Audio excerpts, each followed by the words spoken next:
آگ کی کھائی 8 سفر المظفر سن 1423 ہجری مطابق 22 اپریل سن 2002 عیسوی بروز پیر بعد نماز ظہر۔ بسم اللہ الرحمن الرحیم۔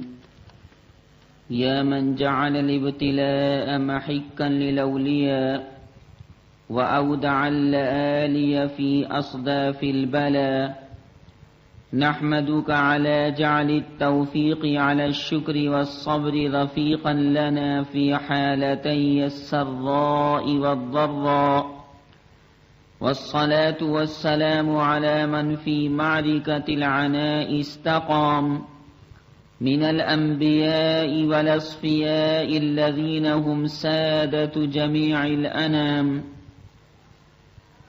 أما بعد، فأعوذ بالله السميع العليم من الشيطان الرجيم.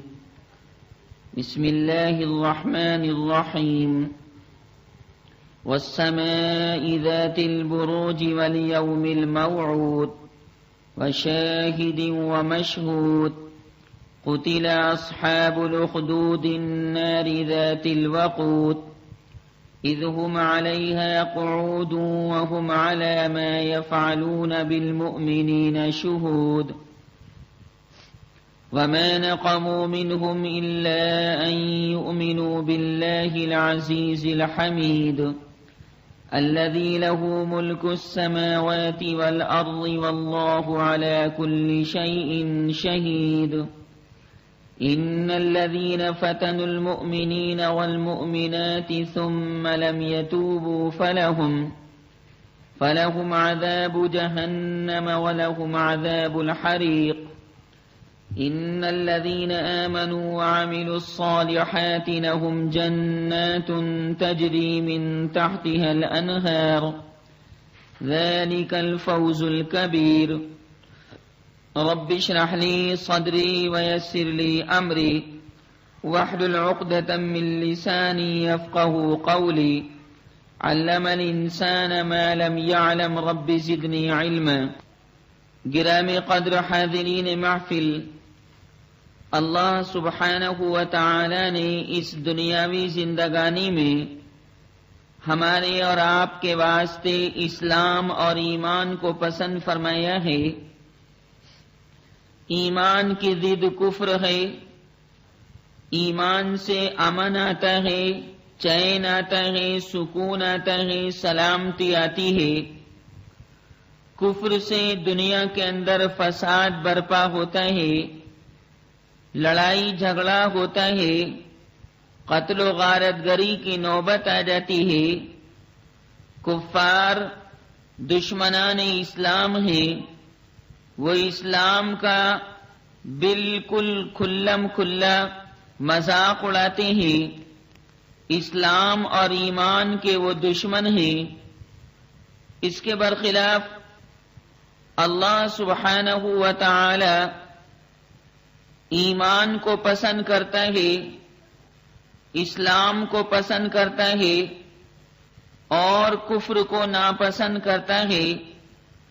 باری سبحانہ و تعالی نے قرآن پاک کے اندر ارشاد فرمایا ہے وَلَا يَرْضَى لِعِبَادِهِ الْكُفْرَ۔ باری تعالیٰ اپنے بندوں کے واسطے کفر کو پسند نہیں کرتا، اپنے بندوں کے واسطے کفر سے پروردگار عالم راضی نہیں ہے۔ چنانچہ جب اللہ سبحانہ و تعالی کفر سے راضی نہیں ہے تو باری تعالیٰ کفار فجار فساق سے بھی راضی نہیں ہوگا، منافقین اور دشمنان اسلام اور زنادقہ اور فراعنہ سے بھی راضی نہیں ہوگا۔ باری تعالیٰ نے 15ویں پارے میں سورہ کہف کے اندر بڑی وضاحت کے ساتھ فرمایا ہے کہ جس کا جی چاہے ایمان قبول کرے اور جس کا جی چاہے کفر اختیار کرے، لیکن بات یہ ہے کہ ہم نے ظالمین کے واسطے یعنی دشمنان اسلام کے واسطے ایک دہکتی ہوئی آگ کو تیار کر رکھا ہے۔ باری تعالیٰ نے سورہ کہف کے اندر 15ویں پارے میں ارشاد فرمایا ہے، پیغمبر صلی اللہ علیہ وسلم کو خطاب فرماتے ہوئے، وَقُلِ الْحَقُّ مِنْ رَبِّكُمْ فَمَنْ شَاءَ فَلْيُؤْمِنْ وَمَنْ شَاءَ فَلْيَكْفُرْ إِنَّا أَعْتَدْنَا لِلظَّالِمِينَ نَارًا أَحَاطَ بِهِمْ سُرَادِقُهَا وَإِنْ يَسْتَغِيثُوا يُغَاثُوا بِمَاءٍ كَالْمُهْلِ يَشْوِي الْوُجُوهَ بئس الشراب وساءت مرتفقا۔ باری تعالیٰ نے ارشاد فرمایا کہ اے میرے محبوب پیغمبر آپ فرما دیجئے کہ حق اللہ سبحانہ و تعالی کی جانب سے ہے، آپ کے رب کی جانب سے ہے، آپ کے پروردگار کی جانب سے ہے۔ اب جو چاہے ایمان اختیار کرے اور جو چاہے کفر اختیار کرے، لیکن ہم کفر کو پسند نہیں کرتے، کیونکہ ہم نے ظالمین کے واسطے یعنی کافروں کے واسطے ایک ایسی آگ کو تیار کر رکھا ہے کہ اس آگ کے خیمے ان کافروں کو چاروں طرف سے گھیر لیں گے، اور اگر وہ مدد طلب کریں گے تو ان کو ایسا پانی پلایا جائے گا جو بالکل تلچھٹ کی طرح ہوگا اور ان کے چہروں کو بگاڑ دے گا، اور یہ پینا ان کے واسطے بہت زیادہ نقصان دہ ہوگا، اور یہ مدد بھی بہت بری ہوگی۔ بہرحال شیاطین اور خبائث کے بہکائی میں آنے کے بعد پھر بھی کچھ لوگ کفر کو اختیار کرتے ہیں، نفاق کو اختیار کرتے ہیں۔ ابلیس تو چاہتا ہی یہ ہے کہ انسان اولاد آدم علیہ الصلاۃ والسلام باری سبحانہ و تعالی کی بارگاہ سے بغاوت اختیار کرے اور اللہ تبارک و تعالی کی ہر آن میں، ہر ساعت میں، ہر لحظے میں، ہر گھڑی میں مخالفت کرے۔ باری تعالی نے جن چیزوں کو حلال کیا ہے وہ ان کو حرام کر لے، اور جن چیزوں کو حرام فرمایا ہے وہ حلال کر لے۔ یہ شیاطین اور ابلیس کی چاہت ہوتی ہے۔ اس کے برخلاف اللہ تبارک و تعالی یہ چاہتا ہے کہ جس چیز کو میں نے حلال کر دیا اس کو آپ حلال مانیں، اور جس چیز کو میں نے حرام کر دیا اس کو آپ حرام مانیں، اور جس چیز کو میں خدا پسند کرتا ہوں آپ کی پسند بھی وہی چیز ہونی چاہیے، اور جس چیز کو میں ناپسند کرتا ہوں وہ چیز آپ کو بھی ناپسند ہونی چاہیے، جس کا واضح مطلب یہ نکلا کہ ایمان کو اللہ تبارک و تعالی پسند کرتا ہے تو بندوں کو بھی چاہیے کہ وہ ایمان ہی کو پسند کریں اور ایمان ہی کو اختیار کریں، کفر کو ترک کر دیں، نفاق کو چھوڑ دیں، زندقے کو چھوڑ دیں، دہریت کو چھوڑ دیں، بے دینی کو چھوڑ دیں، باطل چیزوں کو ترک کر دیں، بدعات اور خرافات کو ترک کر دیں، تب ہم کہیں گے کہ واقعی یہ بندہ اللہ سبحانہ و تعالی کی چاہت کے مطابق کام کر رہا ہے۔ ایمان لانے کے بعد سینکڑوں طرح کی مصیبتیں حضرات صحابہ کرام رضوان اللہ تعالی علیہ مجمعین کے اوپر آئیں۔ خود پیغمبر خدا صلی اللہ علیہ وسلم کو بڑا ستایا گیا، ہر طرح میرے سچے آقا صلی اللہ علیہ وسلم کو مارنے کی فکر کی گئی، کبھی پتھر کے نیچے دبا کر مارنے کی سعی کی گئی، کبھی پہاڑ پر سے دھکا دے کر گرا کر مارنے کی کوشش کی گئی، اسی طرح کبھی کھانے کے اندر زہر ملا کر مارنے کی کوشش کی گئی، کبھی راستے میں کانٹے بچھا کر ایذا رسانی کی کوشش کی گئی، تکلیف دینے کی کوشش کی گئی، کبھی پتھر مار مار کر تکلیف پہنچانے کی کوشش کی گئی، زخمی کرنے کی کوشش کی گئی اور زخمی کیا، مجروح کرنے کی کوشش کی گئی اور مجروح کیا۔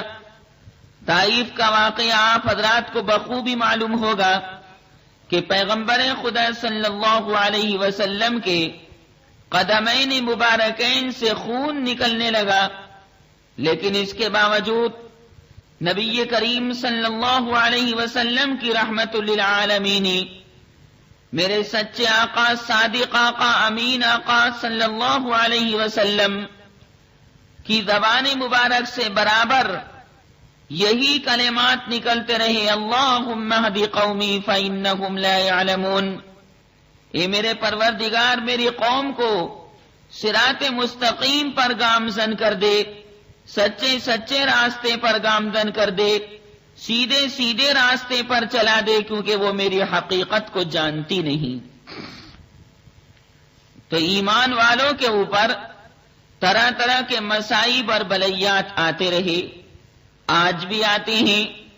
ملک کے حالات اس وقت خراب ہیں، ایمان والوں کے اور اسلام والوں کے بالکل مخالف ہیں، لہذا ایمان والوں کو چاہیے کہ اپنے رب حقیقی کو، قادر مطلق کو، مالک الملک کو، ارحم الراحمین کو، اکرم الاکرمین کو اس کی اطاعت کاملہ کر کے اس کا سچا سچا کہنا مان کر اور اس کے حبیب محبوب صلی اللہ علیہ وسلم کا سچا سچا پکا کہنا مان کر راضی کر لیں، کیونکہ تمام کے تمام حالات اللہ سبحانہ و تعالی کے قبضے قدرت میں ہیں۔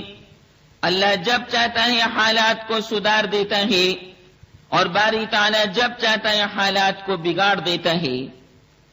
بہرحال مسلمانوں کو صرف اور صرف اللہ تبارک و تعالی ہی سے ڈرنے کی ضرورت ہے، اللہ کے غیر سے ڈرنے سے کوئی فائدہ نہیں۔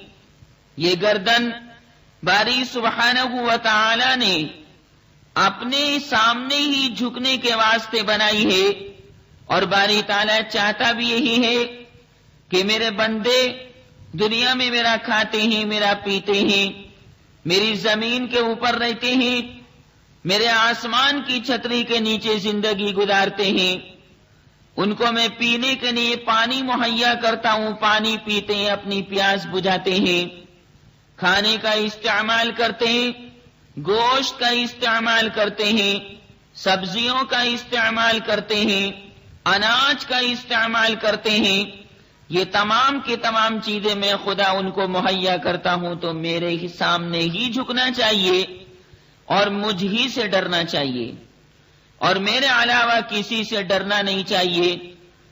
چنانچہ علماء کرام نے ارشاد فرمایا کہ جو آدمی اللہ تبارک و تعالی سے ڈر کر حلال چیزوں پر عمل کرتا ہے، باری سبحانہ و تعالی سے خوف کھا کر حرام چیزوں کو ترک کر دیتا ہے، تو ساری کائنات کے لوگ اس سے ڈرتے ہیں اور اس کے سامنے مرعوب ہو جاتے ہیں، کیونکہ رعب کا پیدا کرنا بھی اللہ سبحانہ و تعالی ہی کا کام ہے۔ انسان کے اندر وجاہت، شباہت، متانت اور مضبوطی کا پیدا کرنا بھی اللہ تبارک و تعالی ہی کا کام ہے۔ باری تعالی جس کو چاہتے ہیں شان و شوکت عنایت فرماتے ہیں، باری تعالی جس کو چاہتے ہیں متانت، مضبوطی، وجاہت اور شباہت عنایت فرماتے ہیں، جیسے اللہ سبحانہ و تعالی نے حضرت عیسیٰ علیہ السلام کو وجاہت عنایت فرمائی، ان کو متانت اور مضبوطی عنایت فرمائی، اور اس کا تذکرہ کلام پاک کے اندر بھی باری سبحانہ و تعالی نے فرمایا، اور فرمایا کہ عیسیٰ کو تم ذلیل اور بے عزتہ مت سمجھنا، بلکہ عیسیٰ اللہ سبحانہ و تعالی کی جانب سے دنیا اور آخرت دونوں جہان میں مقرب ہے، دونوں جہان میں معزز ہے، دونوں جہان میں مشرف ہے، دونوں جہان میں مبجل ہے، دونوں جہان میں مقدس ہے، دونوں جہان میں عیسیٰ قابل اکرام اور قابل اعزاز ہے۔ چنانچہ کلام پاک کے تیسرے پارے میں سورہ آل عمران کے اندر باری تعالیٰ نے ارشاد فرمایا ہے، اذ قالت الملائکۃ یا مریم ان اللہ یبشرک بکلمۃ منہ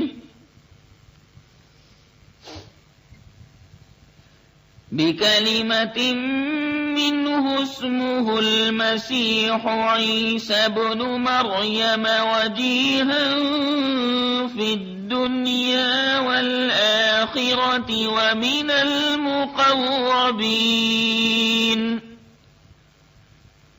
لہذا وجاہت اور شباہت اور اعزاز و اکرام اللہ سبحانہ و تعالی کی جانب سے ہے۔ ایمان والوں کو تکالیف دی جاتی ہیں، ایمان والوں کو مصیبتیں پہنچائی جاتی ہیں، ان کے ایمان کا امتحان لینے کی وجہ سے، ان کے اسلام کا امتحان لینے کی وجہ سے، ان کی استقامت کی آزمائش کرنے کی وجہ سے، ان کی پامردی کا امتحان لینے کی وجہ سے کہ یہ اپنے اسلام پر کتنا عمل کریں گے، اپنے اسلام پر کب تک جمیں گے، ہم ان کو تکلیف پہنچائیں گے، ہم ان کو مصیبت میں گرفتار کریں گے، ہم ان کے ماحول کو خلاف کر دیں گے، ان کی طرف سے بھڑکا کر اور ان کی طرف سے برائیاں کر کے اور ان کے اوپر طرح طرح کے بہتانات باندھ کر ماحول کو اللہم احفظنا ان کے خلاف کر دیں گے۔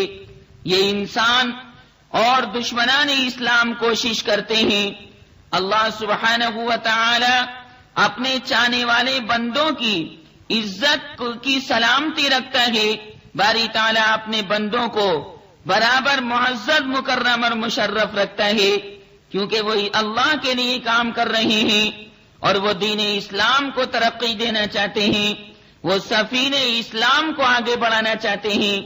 اس لیے باری تعالیٰ کی طرف سے خاص مدد ان لوگوں کی جاتی ہے، خاص نصرت ان لوگوں کی جاتی ہے، جیسے حضرات صحابہ کرام رضوان اللہ تعالی علیہم اجمعین کی گئی، اور جیسے انبیاء کرام علیہم الصلاۃ والسلام کی مدد 7 آسمانوں کے اوپر سے کی گئی۔ اللہ تعالی نے حضرت ابراہیم علیہ الصلاۃ والسلام کی مدد فرمائی، باری تعالی نے حضرت اسماعیل علیہ الصلاۃ والسلام کی مدد فرمائی، اللہ تبارک و تعالی نے حضرت اسحاق علیہ الصلاۃ والسلام کی مدد فرمائی۔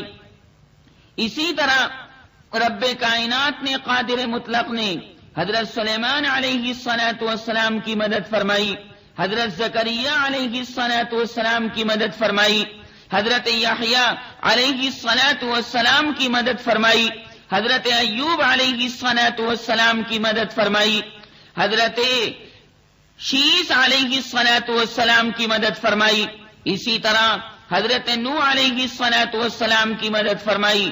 اگرچہ کائنات کے لوگوں نے ان کے طریقہ کار کو توڑنا چاہا، ان کے راستے کو مسدود اور بند کرنا چاہا، لیکن جیسے جیسے دنیا کے لوگ ان کے راستے کو بند کرنا چاہتے تھے، اللہ تبارک و تعالی اپنی جانب سے ان کے لیے راہیں کھولتا رہتا تھا، اور یہ خاص باری تعالیٰ کی نصرت اور مدد ہوتی ہے۔ چنانچہ کلام پاک کے 21ویں پارے میں باری تعالیٰ نے یہی مضمون بیان فرمایا کہ جو لوگ ہمارے راستے کے اندر راہ اسلام میں، راہ ایمان میں کوشش کرتے ہیں، مجاہدہ کرتے ہیں، خود بھی عمل کرتے ہیں، دوسروں کو بھی عمل کرنے کی تلقین کرتے رہتے ہیں، تو ہم ان کو اپنے راستوں کی برابر نشاندہی کرتے رہتے ہیں، برابر ان کو اپنا راستہ دکھاتے رہتے ہیں اور اپنے راستے پر ان کو برقرار رکھتے ہیں۔ بڑی مشہور آیت کریمہ ہیں، وَالَّذِينَ جَاهَدُوا فِينَا لَنَهْدِيَنَّهُمْ سُبُلَنَا وَإِنَّ اللَّهَ لَمَعَ الْمُحْسِنِينَ۔ اللہ تعالیٰ نے فرمایا کہ بے شک باری تعالیٰ عمدہ اعمال کرنے والوں کے ساتھ ہے۔ آج کے درس میں خواتین و حضرات اسی ایمان کی مضبوطی اور ایمان کی متانت کے سلسلے میں اور استقامت علی الدین کے سلسلے میں میری طبیعت چاہتی ہے کہ آپ کے سامنے ایسا مضمون بیان کروں جس کا تذکرہ کلام پاک کے اندر بھی اللہ سبحانہ و تعالی نے فرمایا ہے، اور عام طور سے ان آیات کریمہ کو عشاء کی نماز میں امام صاحب پڑھتے ہیں۔ باری تعالی نے کلام پاک کے 30ویں پارے میں سورہ بروج کو رکھا ہے، اس میں اللہ سبحانہ و تعالی نے کئی چیزوں کی قسمیں کھا کر ایک واقعے کو بیان فرمایا ہے۔ باری تعالی نے سورہ بروج کی ابتدا میں اور سورہ بروج کے آغاز میں ایک تو آسمان کی قسم کھائی ہے جو برجوں والا ہے، یعنی ستاروں والا ہے، نجوم و کواکب والا ہے۔ اس کے بعد باری سبحانہ و تعالی نے یوم موعود یعنی قیامت کے دن کی قسم کھائی ہے، اور اس کے بعد اللہ سبحانہ و تعالی نے شاہد اور مشہود کی قسم کھائی ہے۔ شاہد سے مراد جمعے کا دن ہے اور مشہود سے مراد عرفے کا دن ہے، یعنی 9 ذی الحجہ، جس میں حجاج کرام میدان عرفات کے اندر قیام کرتے ہیں، وقوف عرفہ کرتے ہیں۔ باری تعالیٰ نے ارشاد فرمایا ہے وَالسَّمَاءِ ذَاتِ الْبُرُوجِ وَالْيَوْمِ الْمَوْعُودِ وَشَاهِدٍ وَمَشْهُودٍ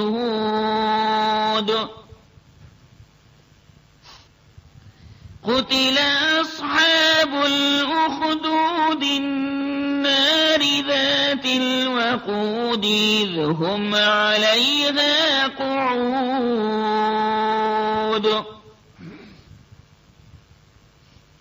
وَهُمْ عَلَى مَا يَفْعَلُونَ بِالْمُؤْمِنِينَ شُهُودٌ۔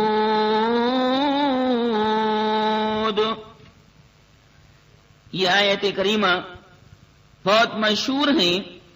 باری تعالیٰ نے اس کے اندر فرمایا ہے قسم برجوں والے آسمان کی، یعنی ستاروں والے آسمان کی، اور قسم وعدہ کیے ہوئے دن کی، یعنی قیامت کے دن کی، اور قسم حاضر ہونے والے دن کی، یعنی جمعے کے دن کی، اور قسم اس دن کی جس میں لوگوں کی حاضری ہوتی ہے، یعنی 9 ذی الحجہ کی، جس کو یوم العرفہ کہتے ہیں۔ آپ کو معلوم ہے کہ 9 ذی الحجہ کو عرفات کے میدان میں تمام حجاج کرام جمع ہوتے ہیں، وقوف عرفہ کرتے ہیں، اللہ تعالیٰ سے ابتہال اور نیاز مندی کے ساتھ دعائیں کرتے ہیں، دنیا کی فوز و فلاح اور قبر کی فوز و فلاح اور کامیابی اور آخرت کی کامیابی کے بارے میں دعائیں کرتے ہیں۔ باری تعالیٰ کے سامنے جھولی پھیلا پھیلا کر اپنی تمنائیں بیان کرتے ہیں، اپنے مقاصد اور اپنے مطالب کو بیان کرتے ہیں، اور اللہ تعالیٰ سے گڑ گڑا کر انتہائی تواضع، انکساری، خشوع اور خضوع کے ساتھ کہتے ہیں کہ پروردگار تو ہماری ان دعاؤں کو پورا فرما اور ان مقاصد اور مطالب کو پورا فرما۔ ان چیزوں کی قسم کھانے کے بعد اللہ سبحانہ و تعالی نے ارشاد فرمایا ہے، فرمایا کہ خندق والے یعنی بہت سے ایندھن کی آگ والے ملعون ہوئے جس وقت وہ لوگ اس آگ کے آس پاس بیٹھے ہوئے تھے اور وہ جو کچھ مسلمانوں کے ساتھ ظلم و ستم کر رہے تھے اس کو دیکھ رہے تھے، اور ان کافروں نے ان مسلمانوں میں اور کوئی عیب نہیں پایا تھا بجز اس کے کہ وہ خدا پر ایمان لے آئے تھے جو زبردست اور سزاوار حمد ہے، ایسا کہ اسی کی ہے سلطنت آسمانوں اور زمین کی، اور اللہ تبارک و تعالی ہر چیز سے واقف ہے۔ خواتین و حضرات، اس آیت کریمہ کے اندر بلکہ ان آیات مقدسہ آیات قرآنیہ کے اندر باری سبحانہ و تعالی نے ان قسموں کے کھانے کے بعد ایک واقعے کی جانب اشارہ فرمایا ہے، اور وہ واقعہ یہ ہے کہ کسی زمانے کے اندر ایک بادشاہ تھا. اس واقعے کو اصحاب الاخدود کا واقعہ کہا جاتا ہے.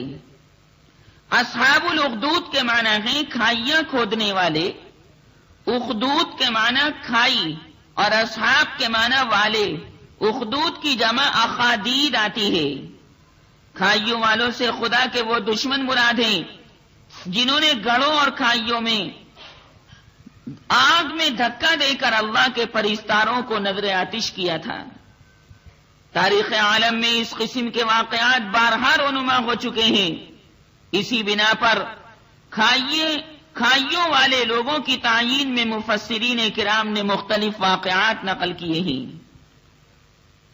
لیکن نسائی، ترمذی اور طبرانی نے اور امام مسلم علیہ الرحمہ نے جو روایات اس سلسلے میں نقل فرمائی ہیں ان کا خلاصہ میں اس وقت آپ حضرات کی خدمت میں پیش کر رہا ہوں.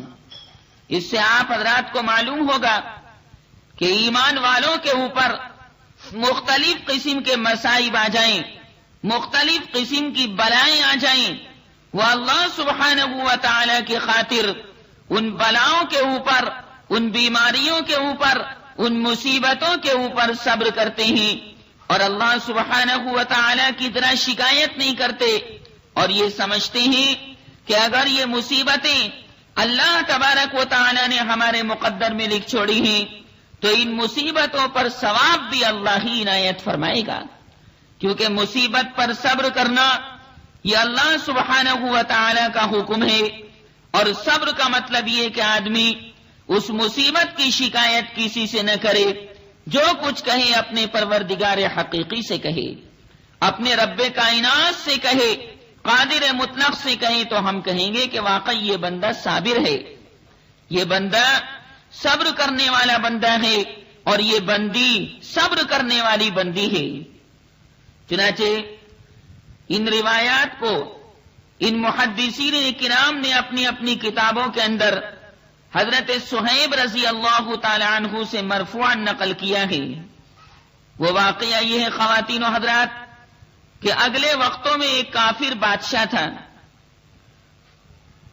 وہ بادشاہ مسلمان نہیں تھا بلکہ وہ کفر پر عمل کرتا تھا. وہ بادشاہ اللہ سبحانہ و تعالی کی بارگاہ کا ایک باغی تھا اور سمجھتا تھا کہ میں ہی معبود حقیقی ہوں، اور سمجھتا تھا کہ سجدہ نعوذ باللہ میرے سامنے ہی کرنا چاہیے. اور نعوذ باللہ وہ کافر بادشاہ یہ سمجھتا تھا کہ عبادت میری ہی کرنی چاہیے، میرے اندر طاقت ہے، قوت ہے، شکتی ہے، عظمت ہے، شرافت ہے، نجابت ہے، متانت ہے، مضبوطی ہے، استقلال ہے، استقامت ہے، میرے لاؤ لشکر موجود ہیں، میری فوج موجود ہے اور میرے سپاہی موجود ہیں. وہ اپنے آپ کو بڑا سمجھتا تھا اور تکبر کے اندر گرفتار رہتا تھا. چنانچہ وہ بادشاہ، کافر بادشاہ جو تھا، اسلام کا مخالف تھا. اس کافر بادشاہ کے پاس ایک جادوگر رہتا تھا، اور بعض روایات میں ہے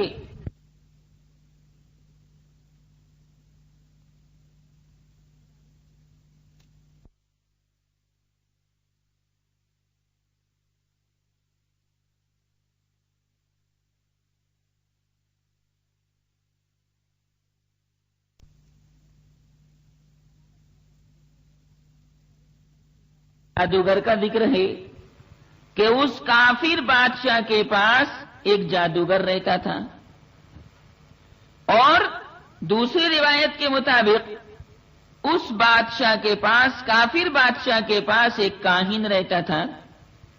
کاہن کسے کہتے ہیں؟ غیب کی خبریں بتلانے والے کو کاہن کہا جاتا ہے.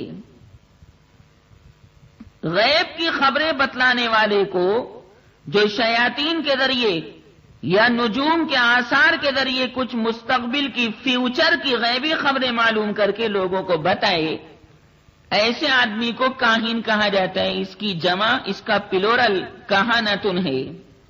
کوہان بھی اس کی جماعتی ہے۔ بہرحال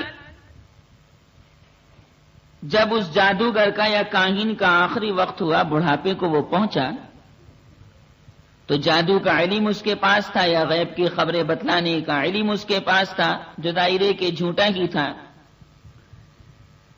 تو اس نے بڑھاپے کے اندر مرنے سے پہلے بادشاہ سے کہا کہ اگر کوئی ہوشیار اور ہونہار، سمجھدار، دانشمند، صاحب فہم و فراست، صاحب بصیرت لڑکا میرے سپرد کیا جائے تو اے بادشاہ سلامت بڑا اچھا ہو کہ میں اس کو اپنا یہ علم، جادو کا علم یا کہانت کا علم سکھلا دوں کہ کیسے میں جادو کرتا ہوں اور کس طرح میں غیب کی خبریں بتلاتا ہوں۔ میں چاہتا ہوں کہ میرا یہ علم میرے ساتھ قبر میں نہ جائے، بلکہ میں اپنا یہ علم کسی ہونہار، سمجھدار، جوان لڑکے کو دینا چاہتا ہوں تاکہ میرے بعد وہ اس کو کرتا رہے۔ بادشاہ نے کہا ٹھیک ہے، بہت اچھا، جیسے آپ کی رائے ہو، جیسے آپ کا حکم ہو۔ بادشاہ نے ہونہار، سمجھدار لڑکا ڈھونڈوایا، دکھوایا کہ بھئی تلاش کرو، کوئی نوجوان لڑکا سمجھدار ہو تو بادشاہ کے سپرد کیا جائے اور بادشاہ اس لڑکے کو پھر اس جادوگر کے سپرد کر دے، کیونکہ وہ جادوگر اپنا جادو یا کہانت کا علم اس لڑکے کو سکھلانا چاہتے۔ تلاش کیا گیا، تلاش کرنے کے بعد ایک لڑکا مل گیا، بڑا عقل مند، بڑا سمجھ بوجھ رکھنے والا، بہت دانشمندی، فہم و فراست کا مادہ اپنے اندر رکھنے والا۔ بادشاہ نے اس لڑکے کو، عقل مند لڑکے کو، اس بوڑھے جادوگر کے حوالے کر دیا کہ بھئی تم اس بوڑھے جادوگر سے جادو سیکھتے رہو۔ اب لڑکے نے سوچا کہ بادشاہ کا حکم مجھے تو اپنانا ہے، بادشاہ کا اگر حکم میں ڈالوں گا تو بادشاہ میری گردن کٹوا دے گا، بادشاہ مجھے جان سے مروا دے گا، مجھے قتل کروا دے گا۔ خیر وہ اس کام کے لیے تیار ہو گیا، وہ بوڑھے جادوگر کے پاس جاتا رہا، اپنے گھر سے بوڑھے جادوگر کے پاس جاتا رہا۔ راستے میں ایک عیسائی پادری رہتا تھا۔ اس زمانے کے اندر خواتین و حضرات، عیسائیت ہی اسلام تھا۔ آپ کو معلوم ہے کہ اللہ سبحانہ و تعالی نے جتنے نبی دنیا کے اندر بھیجے ہیں، ہر نبی نے اسلام کو پیش کیا ہے۔ اب لوگوں نے اس اسلام کا نام جو حضرت عیسیٰ علیہ السلام نے اپنے زمانے کے اندر پیش فرمایا تھا، اس کا نام عیسائیت رکھ دیا، تو یہ تو لوگوں کے نام رکھنے کی بات ہے۔ حضرت عیسیٰ علیہ السلام نے باقی اور انبیاء کرام علیہ السلام کی طرح دین اسلام ہی پیش کیا۔ دین اسلام چلا ہے حضرت آدم سے، اور دین اسلام کی تکمیل ہوئی ہے جناب محمد الرسول اللہ صلی اللہ علیہ وسلم کے دست حق پرس پر۔ چنانچہ لڑکے کے راستے میں ایک عیسائی پادری رہتا تھا، لڑکا درمیان میں اس کے پاس بیٹھ جاتا اور اس عیسائی کی، پادری کی باتیں سن کر پسند کرتا، کیونکہ وہ وہی تعلیمات سکھلاتا تھا جو حضرت عیسیٰ علیہ السلام نے سکھلائی تھیں۔ اسلام کی باتیں اس کو بڑی پسند آتی تھیں۔ اب درمیان میں یہ لڑکا جب رکتا تھا تو جادوگر کے پاس جانے میں دیر ہو جاتی تھی، کیونکہ درمیان میں یہ رک گیا۔ وہ بادشاہ سے کہتا تھا کہ دیکھو یہ لڑکا جو ہے وقت کے اوپر نہیں آتا۔ اس زمانے کا جو وہ بادشاہ تھا، حضرت عبداللہ ابن عباس رضی اللہ تعالی عنہما کی روایت کے مطابق اس کا نام یوسف ذو نواس تھا، ذال واو نون واو الف سین۔ اور اس کا زمانہ یعنی اس بادشاہ کا زمانہ نبی آخر الزمان صلی اللہ علیہ وسلم کی ولادت باسعادت آپ صلی اللہ علیہ وسلم کی مبارک پیدائش سے 70 سال پہلے کا زمانہ ہے۔ اور یہ لڑکا جو فن سیکھنے کے لیے مقرر کیا گیا تھا اس کا نام عبداللہ ہے، اس کے باپ کا نام تامر ہے، تا الف میم را۔ بہرحال یہ لڑکا درمیان میں اس پادری کے پاس، اس راہب کے پاس جاتا اور اس کا کلام سن کر متاثر ہوتا، یہاں تک کہ اسلام کی خوبیاں سن سن کر اور اسلام کی تعلیمات عالیہ جان جان کر، سیکھ سیکھ کر اسلام کی محبت اس کے دل میں پیدا ہوئی اور یہ لڑکا چپکے چپکے مسلمان ہو گیا۔ بادشاہ یہ سمجھتا رہا کہ یہ لڑکا کافر ہے، حالانکہ وہ اندرونی طور سے خفیہ طریقے سے چپکے سے مسلمان ہو گیا تھا، اور باری تعالیٰ نے اس لڑکے کو ایمان بھی ایسا پختہ نصیب فرمایا کہ ایمان کی خاطر لوگوں کی تکالیف اس لڑکے نے برداشت کی، کیونکہ جب جانے کے وقت راستے میں وہ لڑکا اس راہب اور پادری کے پاس بیٹھ جاتا اور یہاں اس کا کچھ وقت صرف ہو جاتا، تو جب ساحر یعنی جادوگر یا کاہن کے پاس دیر سے پہنچتا تو وہ اس کو مارتا تھا، دیر سے آتا ہے مارتا تھا، اور واپسی کے وقت جب پھر راہب کے پاس بیٹھتا تو گھر واپس جانے میں دیر ہوتی، اس پر گھر والے اس لڑکے کو مارتے تھے، مگر اس نے کسی کی پرواہ نہیں کی، اور پرواہ کیے بغیر راہب کی صحبت اور اس کے ساتھ مجالست اور نشست و برخاست نہ چھوڑی۔ اس کی برکت سے اللہ سبحانہ و تعالی نے اس لڑکے کو صاحب کرامات بنا دیا۔ عجیب و غریب واقعات اس لڑکے سے صادر ہونے لگے۔ اسی زمانے میں ایسا اتفاق ہوا کہ ایک روز لڑکے نے دیکھا کہ کسی بڑے جانور نے، شیر نے یا اژدہے نے لوگوں کا راستہ روک رکھا ہے۔ وہ شیر راستے کے بیچ میں کھڑا ہے، یا اژدہا راستے کے بیچ میں راستے کو بند کر کے کھڑا ہے۔ اب نہ ادھر کے لوگ ادھر جا سکتے ہیں، نہ ادھر کے لوگ ادھر جا سکتے ہیں۔ اب شیر سے کون لڑے اور اژدہے اور سانپ سے کون لڑے؟ لڑکے نے دیکھا کہ اس اژدہے نے یا شیر نے لوگوں کا راستہ روک لیا ہے، تو وہ لڑکا بولا جو چپکے چپکے اندرونی طور سے مسلمان ہو گیا تھا، بولا آج معلوم ہو جائے گا کہ یہ جادوگر افضل ہے، اللہ تبارک و تعالی اس جادوگر کو پسند کرتا ہے، یا اللہ تبارک و تعالی اس راہب کو پسند کرتا ہے جو دین اسلام کی تعلیمات مجھے سکھاتا ہے۔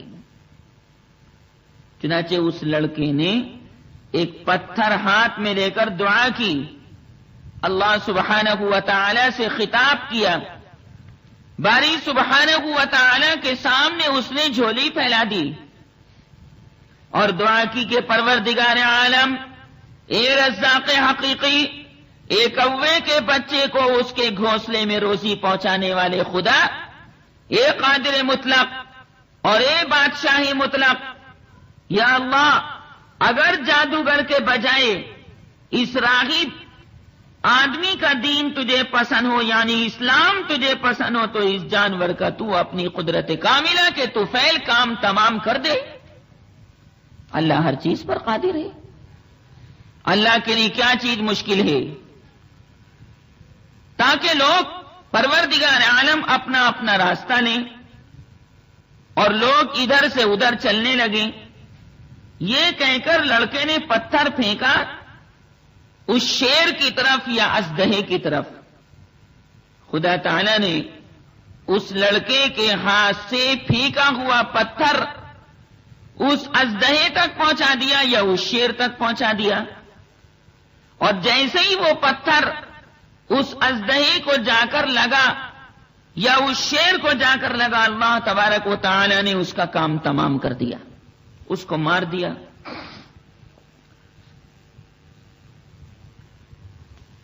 لوگوں کے لیے راستہ کھل گیا۔ اب جب لوگوں نے دیکھا کہ اوفو اس لڑکے کی برکت سے اتنا بڑا شیر مر گیا اور اتنا بڑا سانپ مر گیا، تو ان کو بڑا تعجب ہوا. لڑکے نے سارا واقعہ بیان کر دیا راہب کے پاس جا کر, اس پادری کے پاس جا کر سارا واقعہ بیان کر دیا کہ ایسے ایسے میں نے دعا کی اور درمیان میں ایسے ایسے مجھے شیر ملا یا اژدہا ملا جس نے سارے لوگوں کا راستہ روک لیا تھا. میں نے اللہ سے دعا کر کے اس کے اوپر جیسے ہی پتھر مارا وہ تو مر گیا, اس کا کام تمام ہو گیا. راہب نے, اس عیسائی پادری نے سن کر کہا بیٹے اب تو تم مجھ سے بھی افضل ہو گئے کہ تمہارا معاملہ اس درجے کو اللہ نے پہنچا دیا کہ ایک پتھر کے ذریعے تم نے شیر کو مار دیا. میرا خیال یہ ہے کہ اب اللہ تبارک و تعالی تم کو آزمائش میں ڈالے گا اور لوگ تمہاری مخالفت کرنے پر اتر آئیں گے. تم ذرا سنبھل کر رہنا, آزمائش کے اندر مکمل طور سے کھڑے اترنا. بادشاہ کا ایک ہم نشین آدمی تھا, وہ اندھا تھا. اس کافر بادشاہ کا ایک دوست تھا, اس کے پاس بیٹھنے والا, وہ آنکھوں سے اندھا تھا, نابینا تھا, بلائنڈ تھا. اس کو جب پتا چلا کہ ایسے ایسے ہمارے شہر کے اندر لڑکا ہے اور اس کے پتھر مارنے کی وجہ سے اتنا بڑا شیر مر گیا یا اتنا بڑا اژدہا مر گیا, تو اس نے کہا کہ یہ لڑکا پھر غیر معمولی لڑکا ہے, اس کو اللہ تعالی نے کوئی نہ کوئی استعداد اور لیاقت عنایت فرما رکھی ہے. اس کو پتا چلا, بولا میں اندھا آدمی ہوں اور میری آنکھوں میں کوئی روشنی پیدا کر نہیں سکتا, چلو اس لڑکے کے پاس جا کر دیکھتے ہیں, ہو سکتا ہے میری آنکھوں میں روشنی آ جائے. اللہ تعالیٰ جس کی روشنی چھیننا چاہے وہ روشنی چھین لیتا ہے, اور جس کی روشنی چھین کر واپس کرنا چاہے روشنی واپس کر دیتا ہے.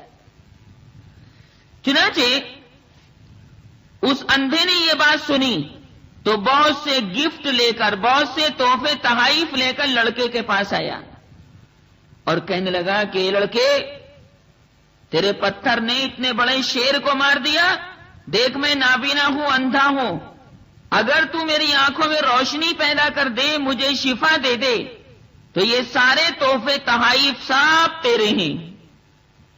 لڑکے نے کہا کہ میں کون ہوتا ہوں روشنی دینے والا؟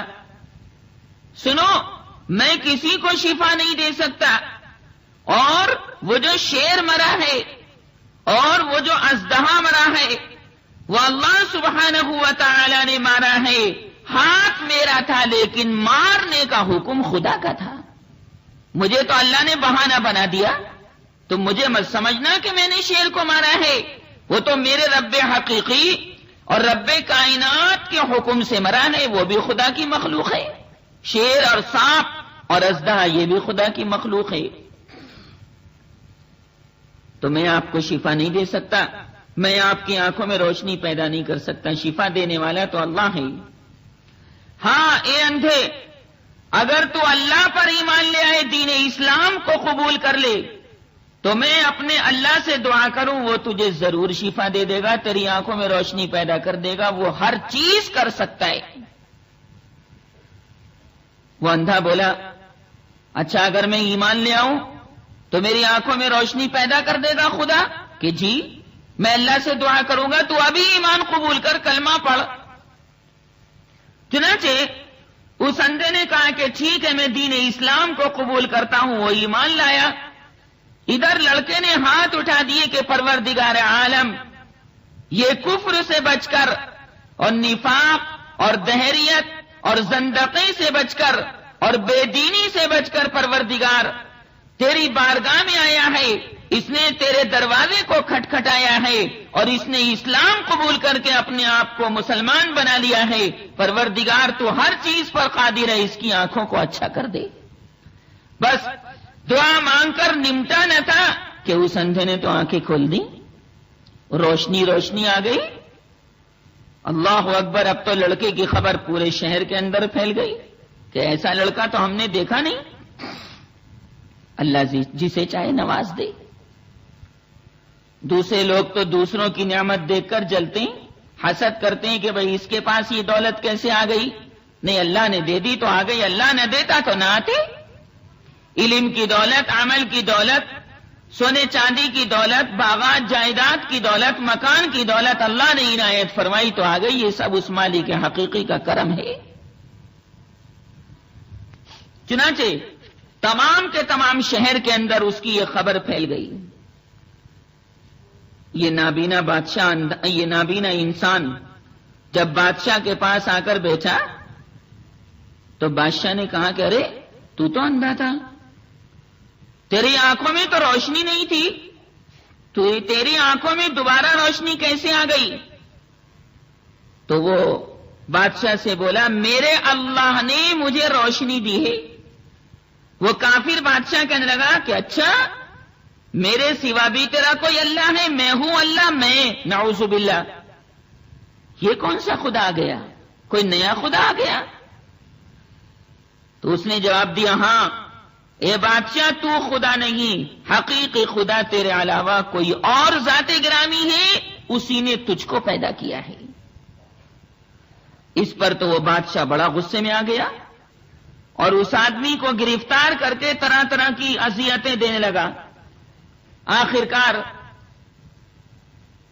بادشاہ نے جب زیادہ اصرار کیا کہ بتا تیری آنکھوں میں روشنی کیسے آئی، تو جب بیچارے نے بہت زیادہ مصیبتیں سہلی اور بادشاہ اس کو مارتا رہا اور پٹواتا رہا تو آخرکار اس نے لڑکے کا پتہ بتا دیا کہ ایسے ایسے ایک لڑکا ہے آپ کے ملک میں، اس کی دعا سے، اس کی برکت سے ہر چیز ہو جاتی ہے۔ کہ اچھا، لڑکے کا آتا پتہ بتا دیا۔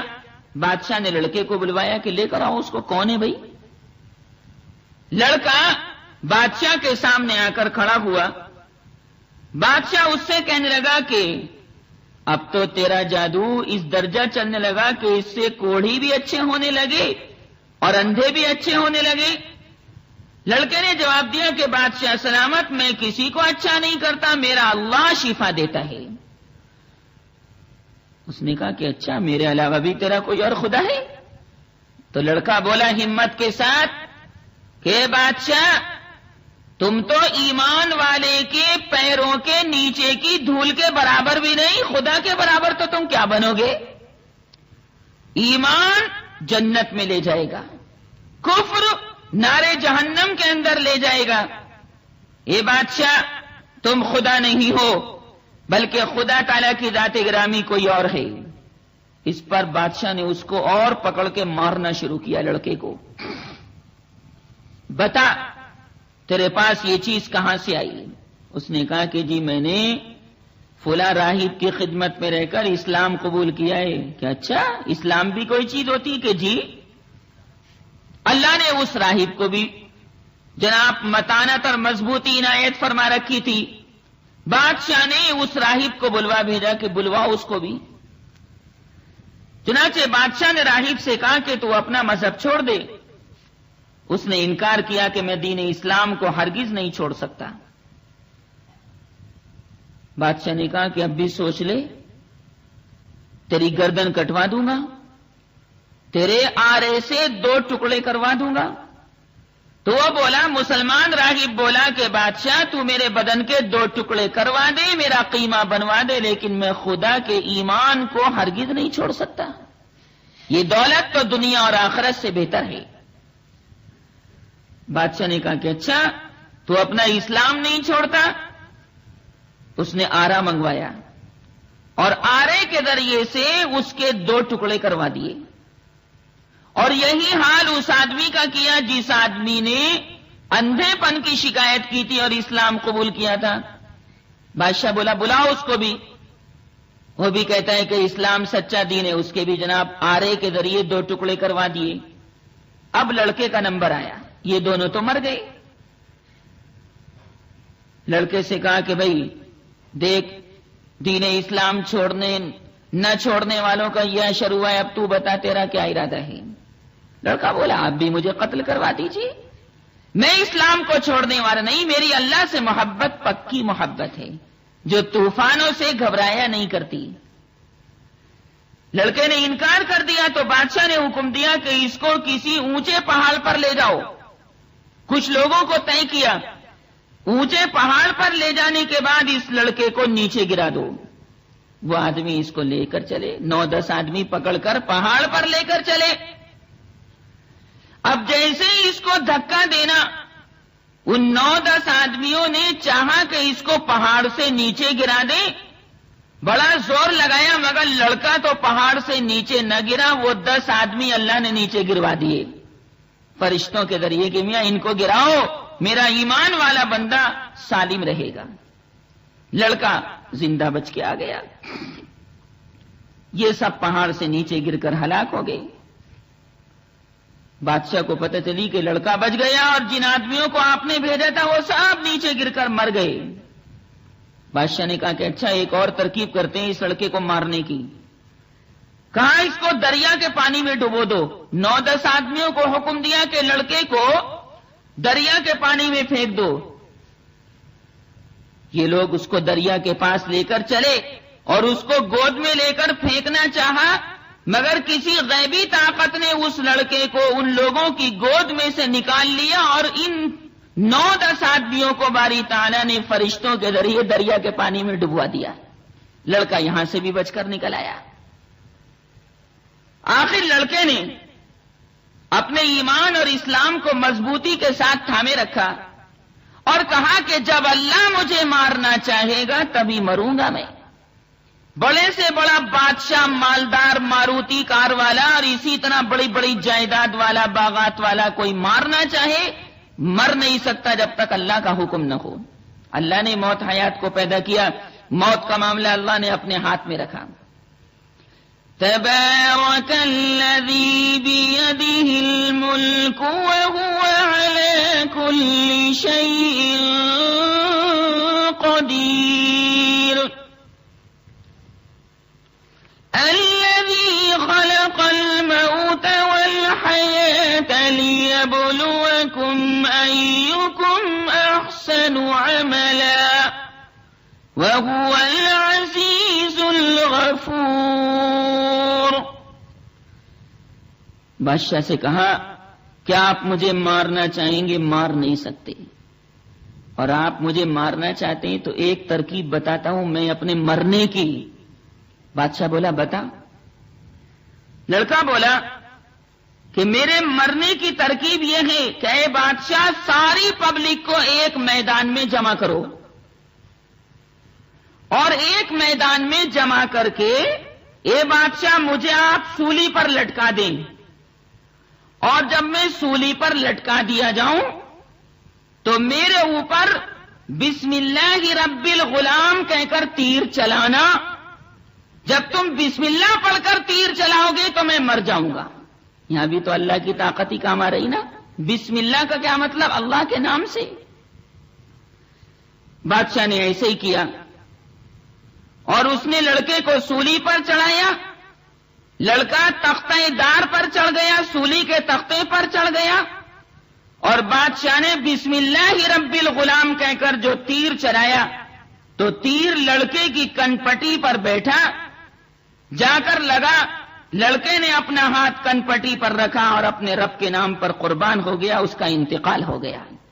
تو بادشاہ کے نام پر تو نہیں مرا نا, مرا تو اللہ کے نام پر بسم اللہ پڑھنے کی برکت سے.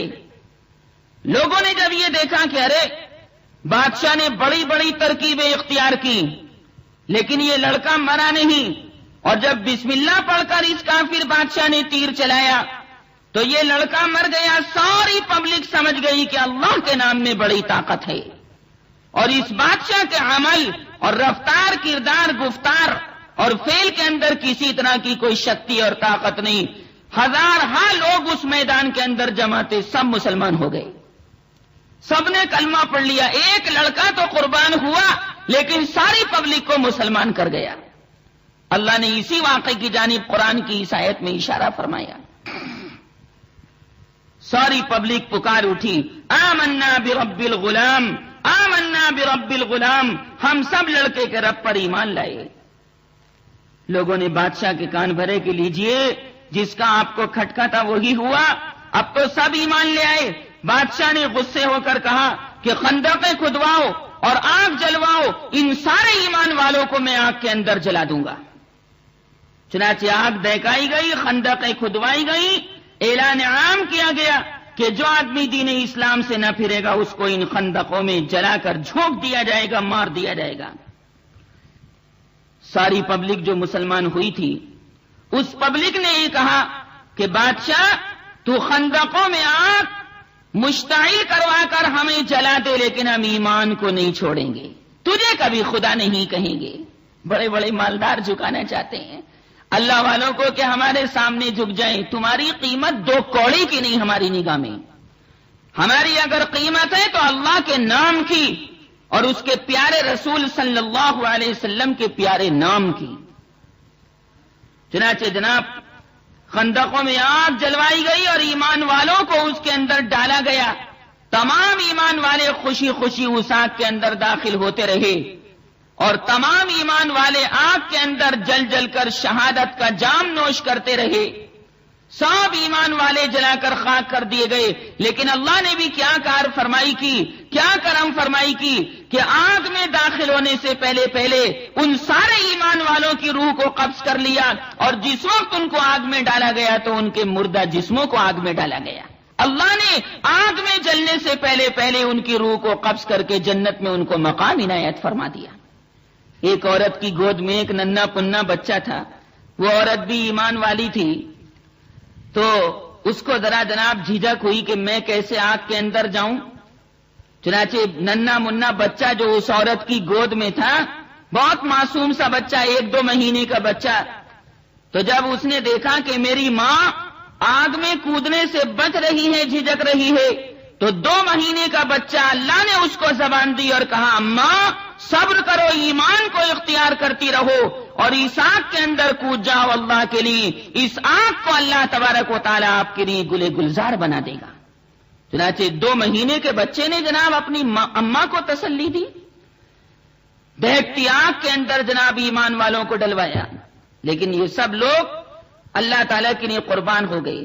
محمد ابن اسحاق کی روایت میں ہے کہ یہ لڑکا جس نے جان قربان کی تھی، جس جگہ اس کو دفن کیا گیا تھا اتفاقاً کسی ضرورت سے، وہ جگہ حضرت عمر ابن خطاب کے دور خلافت میں کھدوائی گئی، تو اس قبر کے اندر وہ لڑکا بالکل صحیح سالم، اس کی لاش اس طرح برآمد ہوئی کہ وہ لوگ بیٹھے ہوئے تھے اور ان کا ہاتھ اپنی کن پٹی کے اوپر رکھا ہوا تھا، جیسے شہادت کے وقت کن پٹی پر رکھا ہوا تھا، اور جہاں اس لڑکے کے تیر لگا تھا کسی دیکھنے والے نے اس لڑکے کا ہاتھ اس جگہ سے ہٹایا تو زخم سے خون جاری ہو گیا۔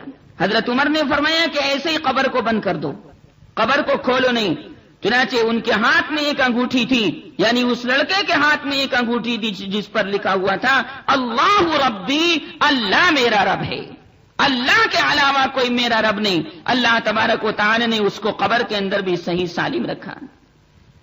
چنانچہ اس واقعے سے ہمارے لیے اور آپ کے لیے یہ سبق ملتا ہے کہ اللہ کے نام پر اپنی جان مال ہر چیز کو قربان کر دینا چاہیے، اور دامے درمے قدمے سخنے اللہ کے دین کی مدد کرنی چاہیے، اور اپنی ساری عبادتیں اللہ کے لیے قربان کرنی چاہیے۔ قل ان صلاتي ونسكي ومحياي ومماتي لله رب العالمين لا شريك له وبذلك أمرت وأنا أول المسلمين۔ اللہ مجھے بھی عمل کی توفیق ارزانی فرمائے اور آپ حضرات کو بھی۔ وآخر دعوانا الحمد للہ رب العالمین۔